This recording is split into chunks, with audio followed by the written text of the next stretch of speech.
Radio विचार प्रभातमध्ये आपलं सर्वांचं स्वागत आहे. मी डॉक्टर विलास ढवळे. आज आपण अशोक कुमार दवणेंना भेटणार आहोत. डॉक्टर अशोक कुमार दवणे हे प्रकाशक आहेत, चांगले कवी आहेत, लेखक आहेत. त्यांनी अनेक पुस्तके प्रकाशित केली आहेत. त्यांचा आता मी जास्त परिचय देणार नाही. आपण डायरेक्ट अशोक कुमार दवणेंना बोलतं करूया.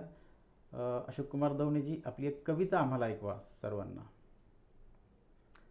कवितेचं शीर्षक आहे नंदी. नंदी नाचतो नाचतो त्याचे पाये पोटावर. नंदी नाचतो नाचतो त्याचे पाये पोटावर. पोट रडताना त्याचे आसव पडे ओठावर. आसव पडे ओठावर. असं आहे त्याचं जिणं. असं आहे त्याचं जिणं. गाव फिरणार. वार लागता छातीला काळज त्याचं चिरणार. तो मोजतो वरिस. तो मोजतो वरिस चिरलेल्या बोटावर.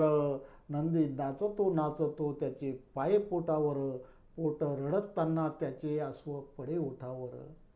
कोण्या पापाचं हे फळ. कोण्या पापाचं हे फळ. जिनं दुःखानं बांधलेलं. प्यावे लागते रोज दुःख नाही आनंदात नांदलेलं. असं जगतो जगणं. असं जगतो जगणं मातीच्या काळ्या पिठावर. नंदी नाचतो नाचतो त्याचे पाय पोटावर.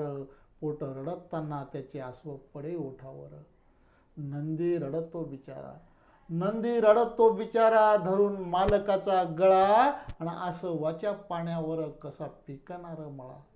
धावतो नंदीवाला खेळ. धावतो नंदीवाला खेळ पाण्याच्या दोन घोटावर. नंदी नाचतो नाचतो त्याचे पाय पोटावर. पोट रडताना त्याचे आसव पडे ओठावर. नंदी रडतो बिचारा.